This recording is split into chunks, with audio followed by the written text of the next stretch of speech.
कैसे हो आप दोस्तों? आई होप आप सब लोग बहुत अच्छे हो। तो आज जैसे कि हमने प्रॉमिस किया था, we are back with poetry. Today we will start with poetry today, and the first poetry my mother at 66 by Kamala Das. इस पोएट्री के साथ आज हम शुरुआत करेंगे। तो पहले, जैसे कि मैंने आपको हर बार एक एक्सप्लेनेशन देता हूँ before we move on to the poetry, I will just give a brief explanation on what the poetry is and what the author is trying to say.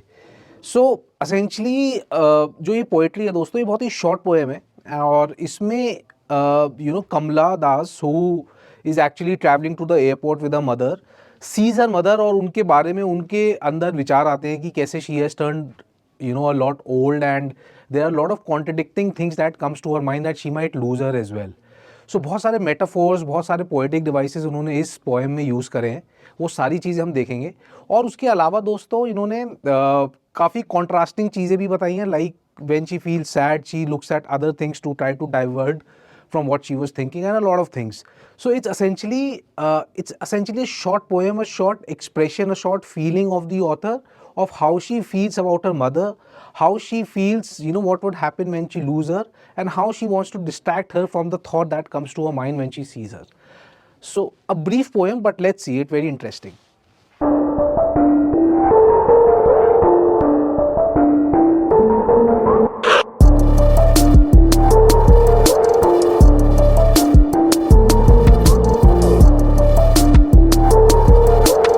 सो सबसे पहले, जैसे कि हम हर बार एक्सप्लेन करते हैं, a brief around the poet Kamala Das.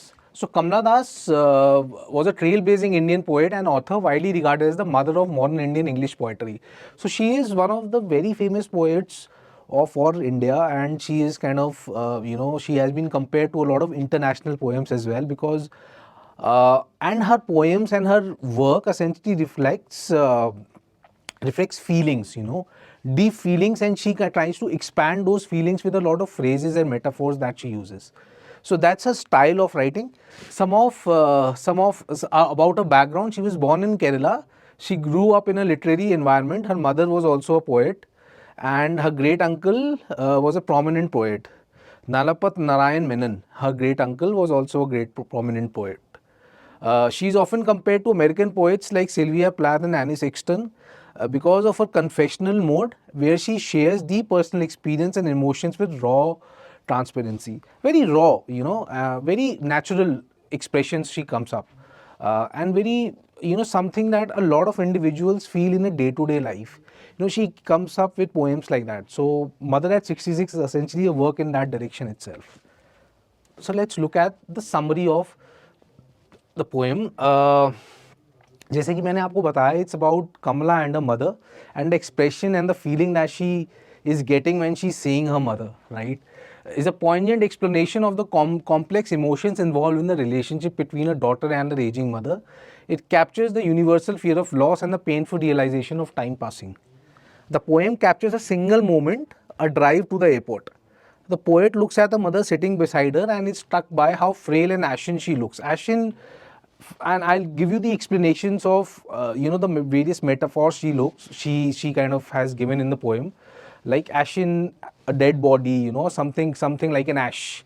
So because she has lost her mother, she says that her mother has lost her natural beauty, and she's kind of going in that age where after Kamala looks at her mother, she feels that she might lose her after a certain point of time.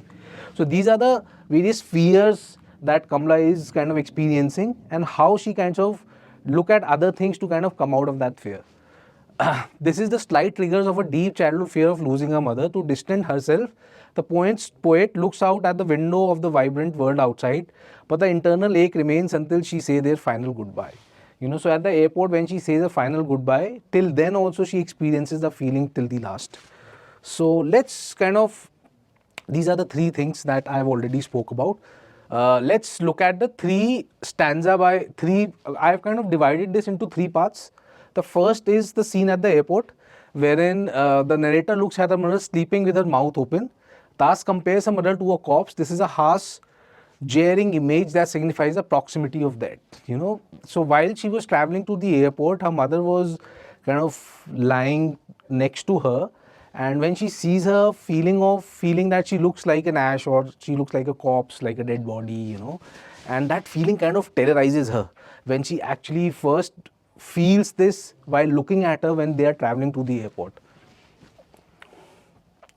To escape the painful thought of her mother's mortality, the poet looks outside the window. So to escape this thing, or to escape this feeling, she looks outside, and she looks outside at the outside the world. She takes the side of her mother. She takes a side far from her mother, and looks at outside through the windows of the car, and there she sees young trees sprinting, merry children spilling, the point. So young tree sprinting, normally you don't see trees sprinting, but this is kind of a metaphor, a poetic device that she has used. And we would kind of go through what all metaphors she has used in the poem. So sprinting means, like, when you travel in the car, you see trees kind of passing by at a very rapid pace. So she uses this as a metaphor to explain the passage of time. How her mother has turned old as the young trees are sprinting, so as the time is passing. And as the time has passed, her mother has turned old. She kind of witnesses, or she kind of experiences that feeling. Merry children spilling represents life, energy, and innocence. When she looks outside, she sees children kind of being happy, spilling, playing together, represents life, and energy and innocence. So this is again a metaphor that she uses. The world outside is bustling with life, making the mother's ashen face inside the car look even more frail. So when she looks at the life outside, the children, the trees, and all those things, and when she witnesses her mother back, she actually sees that, she actually thinks that her mother has gone too old as well. That feeling kind of gets intense after she looks at the world outside, at this life outside. The late winter's moon. So this is a brilliant metaphor that she uses in the poem, wherein she kind of compares her mother to the late winter's moon, wherein just as a winter moon is hazy and lacks brightness, the mother has lost her youthful glow and vitality. So like the winter moon, actually is kind of a little hazy and loses the brightness and is a little dull. In the same way, she compares her mother also has kind of lost her glow and the vitality of life that one experiences, and she has turned old. The familiar ache. This refers to a universal fear children have of losing their parents. Yes, this is again a metaphor that she used, the familiar ache. Familiar ache, normally children has, when they are small, or even when they turn big, they have a fear of losing their parents. That's essentially that she represents here as a familiar ache that one experiences when one experiences the fear of losing the parents. The poet smiles and smiles and smiles. This is a facade, a brave front to hide her internal agony and reassure her mother. So she again tries to smile, looking at the world outside, looking at her mother again. She smiles to kind of get away of the feeling that she is experiencing inside. So with the smile, she is not experiencing or displaying joy or laughter, but she's kind of experiencing sadness inside, but she's smiling outside. So that's what the author is trying to say here. So now let's look at the poetic devices. So poetic devices are very important, my friends, because आप अगर competitive exam like CUT या कोई और paper भी देंगे, उसमें भी poetic devices के ऊपर क्वेश्चंस आते हैं. सो पोएटिक डिवाइसेस को समझना बहुत इंपॉर्टेंट है, because direct questions on poetic devices can come in your exam as well as can come in the CUT paper. So there are two things to it. Yes. So poetic devices are the tools of trade for poets. They are specific techniques used to create rhythm, enhance meaning, and intensify a mood. So moods को basically explain करता है, because normally when you are talking about something else and when you are using a poetic device, you are actually explaining or emphasizing on the feeling, or kind of you're making big the feeling that you are experiencing. So उस feelings को intensify करने के लिए आप poetic device use करते हो. And it gives you a context as to where and to what extent the author is experiencing or trying to experience that feeling.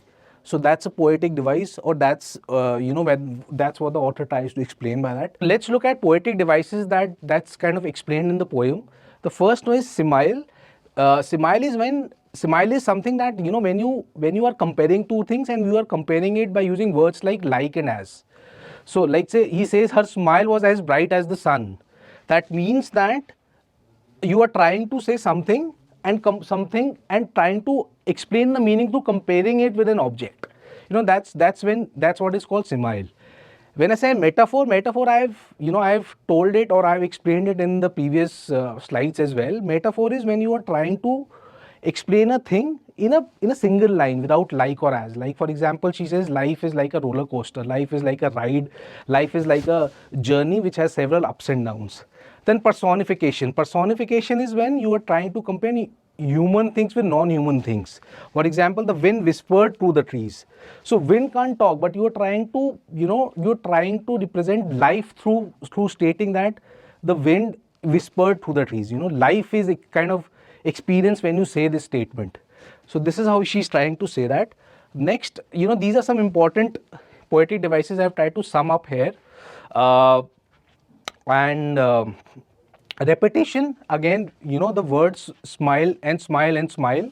When she says that, she's actually trying to say something, again repeating it, and by repeating it again and again, she's trying to get out of the feeling that she was experiencing at that point of time. Emphasizes the poet's desperate effort to hide her true feelings. Imaginary is, again, it's a visual kind of an impression that you create when she says merry children spilling.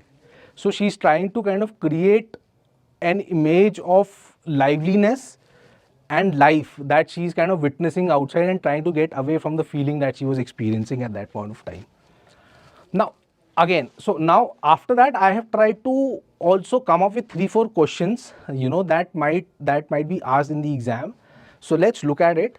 First is, what is the significance of the image merry children spilling out of their room? So I think now it should be pretty clear. So when I say merry children spilling, again, that is something that the poet tries to create an image and try to come out of that feeling that she was experiencing about a mother.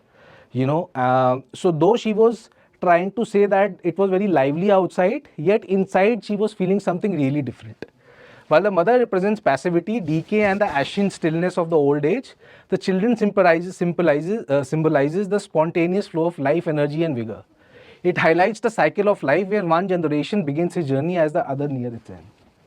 Why has the mother been compared to the late winter's moon?